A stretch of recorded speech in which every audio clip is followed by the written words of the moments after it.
In what Chancellor George Osbourne billed as his budget on growth, he declared that Britain was now open for business.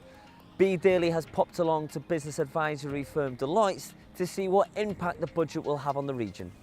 The key themes that the Chancellor picked up on today were mainly around enterprise. I think he was very positive in his outlook and tried to spin a very positive picture. And I think by and large for businesses and for individuals alike, I think it was in the main very, very positive.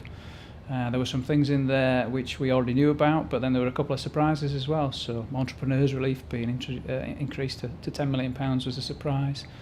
Some increases in enterprise investment scheme, which is obviously great for business. I think the one which most people were looking forward to was the fuel duty, so that was great. Not just the freeze, but actually a 1p reduction. So I guess the petrol stations will be fairly quiet this afternoon until 6 o'clock. So I think on the whole, very positive, and I think there were a couple of things in there which are good for the North East as well. The reduction in the corporation tax rate is a great step for business, not just for small businesses, but for all businesses. I think generally it was very positive when it was trailed in the emergency budget with a 1% decrease planned for this April, but a 2% decrease obviously is a bit of a bonus. And confirmation that it's going to come down an extra percent for the next few years down to 23%. I think it means that businesses can plan for the future, and it makes Britain very competitive in terms of corporation tax rates. So I think generally very, very positive for business. I think the announcement of the enterprise zones in Teesside and Tyneside, not too much detail at the moment, but I think the announcement of having those in the region is very positive for us. Hopefully that will stimulate a bit more investment into the region. Which can obviously only benefit, particularly with recent public sector cut announcements. So fingers crossed on that one, but we'll have to wait and see what the detail says. With the Chancellor's decision to more than double the number of planned enterprise zones, we visited one of the region's already successful zones, Quorm Business Park. Quorm is a good example of a successful enterprise zone.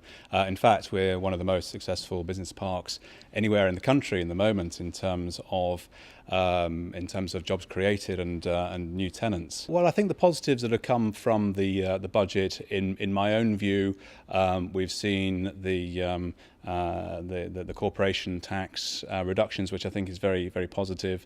I think that it is a business-friendly budget, and I think that with enterprise zones as part of an overall package, hopefully that will help to bring some of these private sector jobs through.